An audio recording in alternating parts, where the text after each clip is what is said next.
What's good, G? It's your boy Kid P, and no, this is not a Spider-Man playing video. This is me doing my little review on Spider-Man Far From Home. I just want to say one thing about this doggone movie. That movie was beastly. Definitely better than the first one. If I wanted to rate it a 1 through 10, I'd give it a 9. Now, I will talk about one flaw.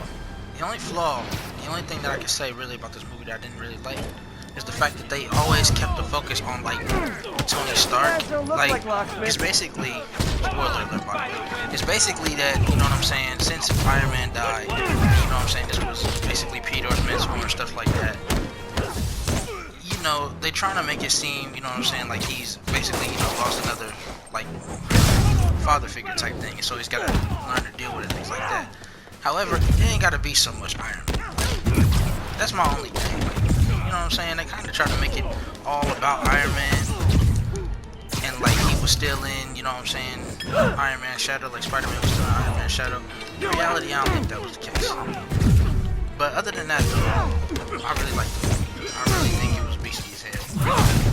You know what I'm saying? I really like what they did with Mysterio. I'm not gonna front. I was actually pissed because, like, dude, if I'd actually let you break in, man, you'd be going away for a lot longer. Dude was trying to be a good guy and shit like that, and it's just like, well, he wasn't trying to be a good guy, but what I'm saying is, if they would have made him a good guy, I probably would have been a little bit more upset.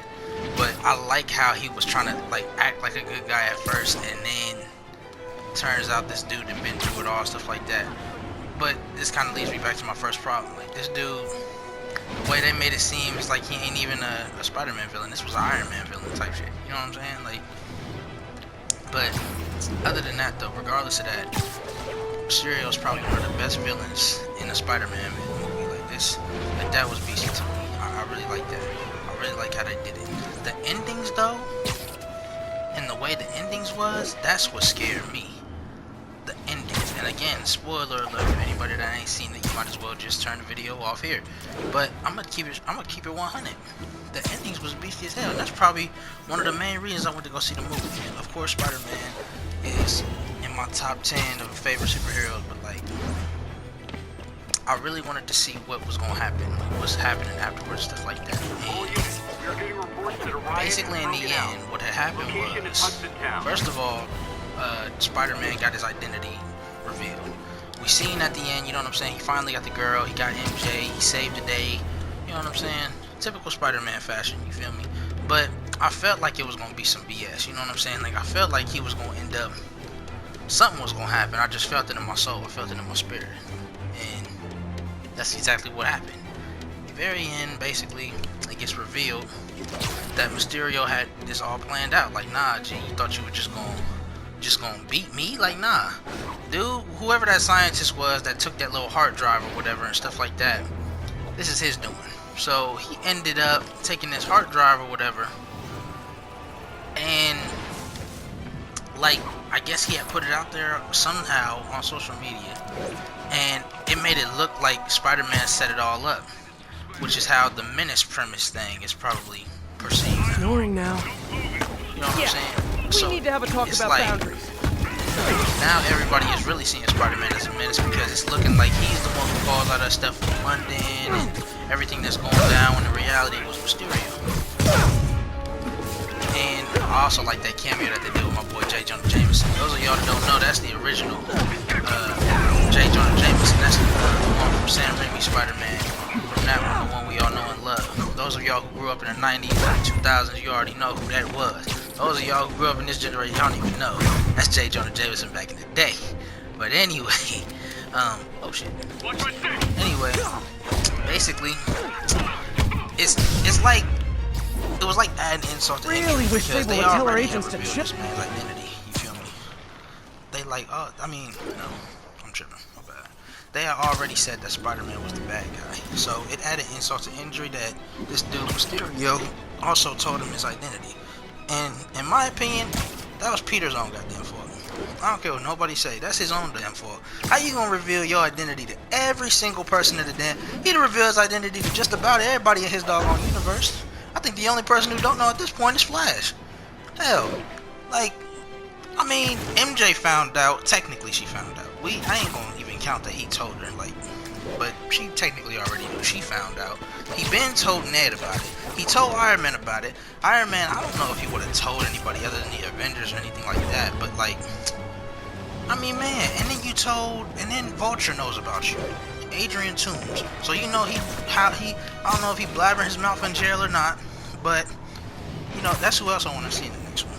Adrian Toomes, if anything. But you know what I'm saying? Then Nick Fury comes. Nick Fury knows exactly who you are, and I'm about to get to something in a minute because he was also part of the ending. But Nick Fury tells him, "Go ahead and take your mask off. Don't nobody know who you are." Instantly, I would have been like, "No, like." This is Spider-Man we talking about. Everybody know your doggone secret identity. Man, I was over here mad when they seen. I was like, bro, that was regardless that was gonna happen. But anyway, I really like that. I really did like that part. I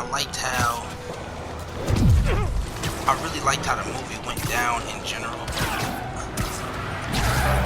What really kind of made me mad though is the fact that he tried to like, is that now he don't want to be an Avenger. When in the Spider-Man Homecoming movie, he kept begging everybody, oh, I want to be an Avenger, I want to help, I want to do this, I want to do that.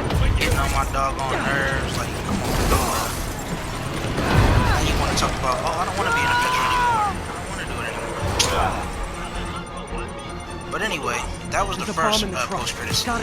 Now, the second post-credit scene, that's what low-key shocked me. That's the shit that, no, matter of fact, not even low-key, that shit shocked the shit out of me. I didn't see it coming at all. Man, it turns out Maria and Nick Fury ain't even the real Maria and Nick Fury. These are Skrulls. And you know what I'm saying? They cut on the camera or whatever and they start talking to somebody on the phone, you know what I'm saying? So I'm like, who was they talking to? Was they talking to their leader? Because in my mind, I'm thinking, okay, is they bad guys still?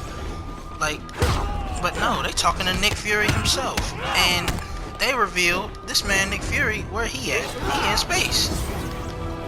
He in space over there watching some fake beaches and stuff like that, trying to relax. Like, bro, you ain't got time to relax, bro. We need you. And I was wondering, like, why didn't they call the other Avengers or something stupid like this?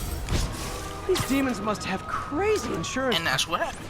These motherfuckers called the Skrulls up there. Now, my questions, of course, why is the Skrulls on Earth right now? What is really going on?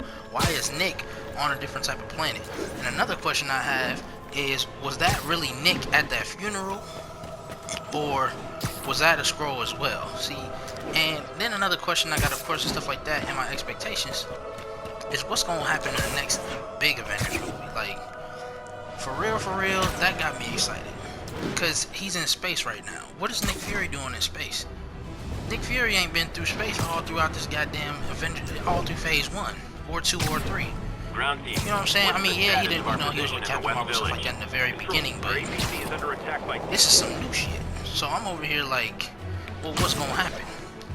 And I'm gonna give y'all 2 observations of mine that I think is going on. And this is what I'm thinking. It's either A, the new villain is about to be Galactus and they're gonna introduce the Fantastic Four. The reason I say that is because the Skrulls, at least back when I was reading the comic books and when I was watching the TV shows, stuff like that, a lot of the times the Skrulls was associated with the Fantastic Four. So I feel like they're gonna build up to it. Plus, you already know Disney got, you know, the rights for Fox and everything like that. So basically they have control over those characters, which means that they can bring them into the MCU now officially and stuff like that. Same with the X-Men. Although I'm not really too excited to see the X-Men anymore. Only reason I say that, Hugh Jackman, Wolverine. I can't see nobody else being Wolverine right now. So I'm like, if they bring him back for like a small camera or something like that, I'll be happy, and then I'll be like, all right, I'm excited. But other than that, we can wait for the mutants. You know what I'm saying? We can wait. As for the Fantastic Four, nah, they should have been associated with the Avengers by now. So what I'm thinking in my head is this: it's got to be a build-up, and they're gonna build it up to bringing that Fantastic Four in, and then Galactus being, you know, the next main villain that everybody's gonna be waiting on, stuff like that. You know what I'm saying? Because why would Nick Fury be in space right now? All units you feel me? And they in space. Another theory I was thinking was maybe it's gonna lead up to Doctor Doom somehow, which that could also fall into the same spiel of, you know, the Fantastic Four coming to fruition. You know what I'm saying?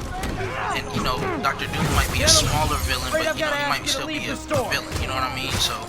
But I'm thinking in my head, you know what I'm saying, they might bring in Galactus. I don't know, you know what I'm saying? Like, that just seems right at this point, you know what I'm saying? Bringing in Galactus right after Thanos, that would be crazy. You know what I'm saying? Thanos is dead basically in the MCU right now. Again, I'm sorry, spoiler alert for those that don't know. I'm pretty sure everybody knows that by now though. But yeah, I think that would be like a beastie move. They just start trying to bring Galactus in, because that, I feel like that's what it's leading up to. Basically, that's what I feel. Like, you know what I'm saying? Nick Fury ain't gonna be in space for no apparent reason. You know what I'm saying? He ain't even called Captain Marvel for the other fights that we didn't have. We didn't have Thanos' army come down here. Oh, we don't need Captain Marvel yet. Ultron. Oh, we don't need her yet. Even when Thanos came to Earth the first time around, we might not need her yet. He called her at the very last minute. And even then, you know what I'm saying? We, you know, kind of, sort of didn't need her. I ain't gonna say we didn't need her. Nah, I ain't gonna go that far. We kind of needed her. We was getting our asses tore up in the game. Let's keep it all the way 100. But I feel like that's what will happen. I feel like that's what's gonna happen. They're gonna bring Galactus into the MCU. I don't know. This is just my theory. I believe that this is gonna be not only a way for them to bring Galactus as a villain of the Avengers now, but I believe this is also gonna be the way they gonna bring in the Fantastic Four. I mean, cause think about it. We moving on to now like the cosmic side of the Avengers. We was always focused on New York and all that type of stuff. You know what I'm saying? In the cities and all that type of stuff. But now it's like different beings from different universes, things like that. I believe that'd be a perfect time to introduce the Fantastic Four. You know what I'm saying? And even if they gotta retcon it and redo some stuff, you know, 4 SHIELD agents that was family or something like that, they go into space, they become the Fantastic Four, they all got some interesting backstory, you know, something like that. It don't matter to me. Just as long as they make it right, you know what I'm saying? But also, you know what I'm saying, make it good. Because thus far, MCU ain't really failed just yet. I mean, there ain't really no bad movies out of all 22 of these movies that they came out. And even if there is, they have like S-rank moments. So it's like, I just gotta say though, I am excited.